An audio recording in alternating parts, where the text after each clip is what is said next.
បងឯងមើលផ្ទាល់ឃើញគ្រប់ដើមទាំងអស់វាហាប់មកយ៉ាងទាំងអស់ទៅហ៎ហ្នឹងហើយ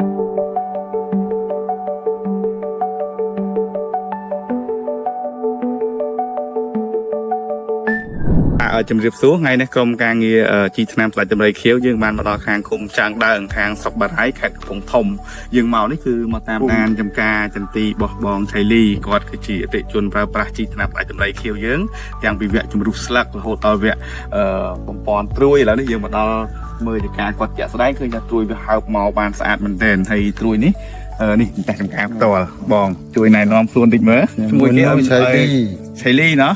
សពៅលូនទៀតបងសពៅលូនឃុំចាងដើងស្រុកបារាយអូខេអញ្ចឹងចន្ទទីបងនេះយើងបាញ់ចុងក្រោយវគ្គបំពន់ត្រួយគឺយើងប្រើសឹកដាំល្អយើងប្រើជាមួយនឹងលូតលាស់រហ័សពីមុខនេះគឺយើងបំពន់ត្រួយឥឡូវនេះគឺត្រួយវាហើបមកស្មើដើមទាំងអស់ហ្មងណា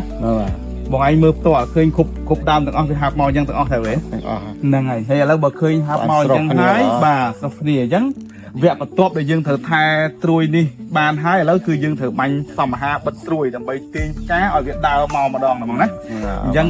សម្រាប់រូបមន្តដែលយើងបាញ់ទាញយកផ្កាគឺយើងប្រើពពួក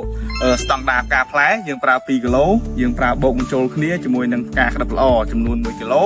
ហើយយើងបូកបញ្ចូលគ្នាជាមួយនឹងពពួកជីកាល់ស្យូម Super VS 1លីត្រ3មុខនេះគឺយើងបាញ់ទៅលើចំការចន្ទីយើងដែលមានត្រួយគ្រប់បែបនេះគឺដើម្បីផ្សំអាហារត្រៀមទាញយកផ្កាឲ្យបានស្រុះគ្នាតែម្ដងអញ្ចឹងយើងមើលការជាក់ស្ដែងរបស់បង